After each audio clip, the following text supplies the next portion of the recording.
Assalamualaikum warahmatullahi wabarakatuh. Innal hamdalillah wassalatu wassalamu ala Rasulillah Sayyidina Muhammad bin Abdillah wa ala alihi wahbihi wa maulah. Amma ba'du. Sebagai hamba Allah yang beriman, marilah kita haturkan puji dan syukur kehadirat Allah Subhanahu wa taala yang telah memberikan nikmat kesehatan iman lahir dan batin kepada kita semua, sehingga kita masih dapat dipertemukan di bulan Ramadan yang penuh berkah ini.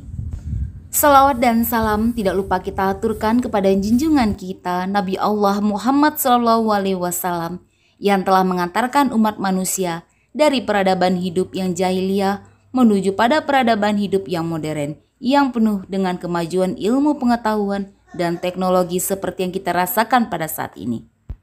Semoga kita semua termasuk hambanya yang taat, yang berhak mendapatkan syafaat di akhir kelak. Anak-anak dan orang tua yang dirahmati Allah, dalam kesempatan ini, perkenalkanlah saya untuk menyampaikan tausiah agama yang berjudul syukur. Bersyukur secara pengertian bahasa yakni mengakui kebajikan.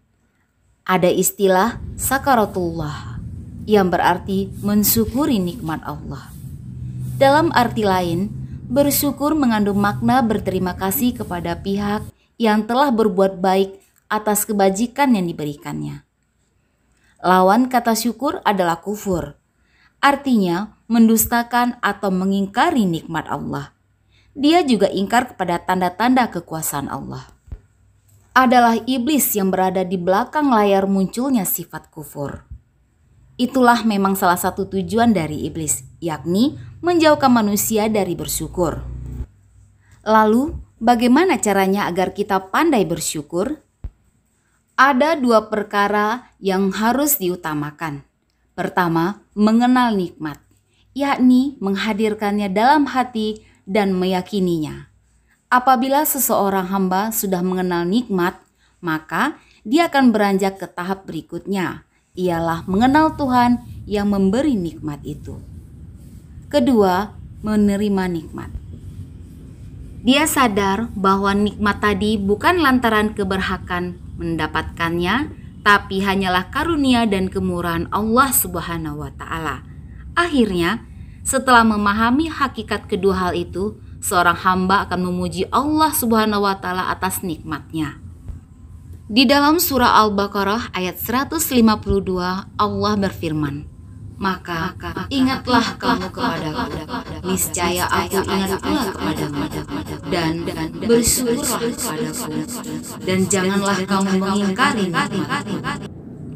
Ayat ini secara jelas dan gamblang memerintahkan kepada kita untuk selalu mengingat Allah dan bersyukur atas segala nikmatnya.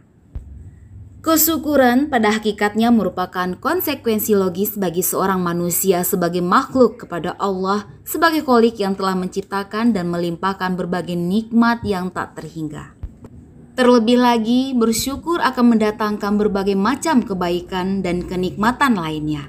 Ditambah lagi banyak pahala yang telah dipersiapkan Allah Subhanahu wa taala bagi orang-orang yang bersyukur. Sebagaimana firman Allah dalam surah Ibrahim ayat 7. Sesungguhnya jika kamu bersyukur, pasti kami akan menambah nikmat kepadamu. Dan jika kamu mengingkari nikmatku, maka sesungguhnya azabku sangat pedih. Orang-orang yang beriman kepada Allah Subhanahu wa taala selalu menyadari kelemahan mereka di hadapan Allah, sehingga senantiasa memanjatkan syukur dengan rendah diri di atas setiap nikmat yang diterima. Bukan hanya kekayaan dan harta benda yang disyukuri, namun mereka memahami bahwa Allah Subhanahu wa taala adalah pemilik segala sesuatu. Bersyukur atas kesehatan, keindahan, ilmu kepemahaman, wawasan, dan kekuatan yang dikaruniakan kepada mereka, dan mereka mencintai keimanan dan membenci kekufuran. Mereka bersyukur karena telah dibimbing dalam kebenaran dan dimasukkan dalam golongan orang-orang beriman.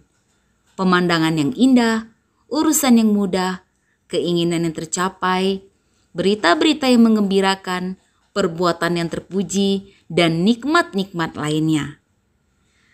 Anak-anak dan orang tua yang berbahagia, Semua ini menjadikan orang-orang beriman bersyukur kepada Allah Subhanahu wa Ta'ala yang telah menunjukkan rahmat dan kasih sayangnya kepada kita. Di sini, bersyukur menuntut adanya perbuatan dan tindakan nyata sehari-hari. Dalam hal ini, Ibnu Al-Qayyim merumuskan 3 faktor yang harus ada dalam konteks syukur yang sungguh-sungguh, yaitu dengan lisan dalam bentuk pengakuan dan pujian, yakni mengakui dengan ucapan bahwa sumber nikmat adalah Allah Subhanahu wa Ta'ala sambil memujinya. Di dalam Al-Quran, pujian kepada Allah disampaikan dengan redaksi Alhamdulillah. Syukur dengan hati dalam bentuk kesaksian bahwa segala nikmat berasal darinya, yaitu dengan menyadari dengan sepenuh nikmat yang diperoleh adalah semata-mata karena anugerah dan nikmat dari Allah Ta'ala. Syukur dengan hati mengantarkan manusia untuk menerima anugerah dengan penuh kerelaan, tanpa harus berkeberatan betapapun kecilnya nikmat tersebut. Serta syukur dengan seluruh anggota tubuh dalam bentuk amal perbuatan. Anak-anak dan orang tua yang dirahmati Allah, bentuk implementasi dari rasa syukur sangatlah beragam. Misalnya, sholat, zakat, puasa, dan segala kebaikan yang dilakukan karena Allah Subhanahu wa Ta'ala adalah implementasi dari syukur. Intinya, syukur adalah takwa kepada Allah dan amal soleh seperti yang disimpulkan oleh Muhammad bin Ka'ab Al-Quradi. Sebagaimana yang dicontohkan oleh Rasulullah yang senantiasa melaksanakan sholat malam tanpa henti, bahkan seakan-akan memaksa diri hingga kakinya bengkak-bengkak. Hingga suatu saat Aisyah bertanya kepada beliau, "Kenapa engkau berbuat seperti ini? Bukankah Allah telah menjamin untuk mengampuni segala dosa-dosamu?"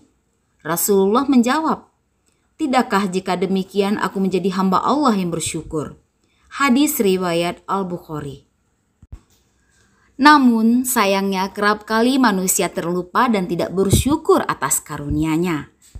Seperti kita telah dibangunkan di pagi hari oleh Allah, tetapi kita masih juga menggerutu dan banyak mengeluh. Allah berfirman dalam surah Al-Baqarah ayat 216. Boleh jadi kamu membenci sesuatu, padahal ia amat baik bagimu. Dan boleh jadi kamu menyukai sesuatu, padahal ia amat buruk bagimu. Allah mengetahui sedang kamu tidak mengetahui.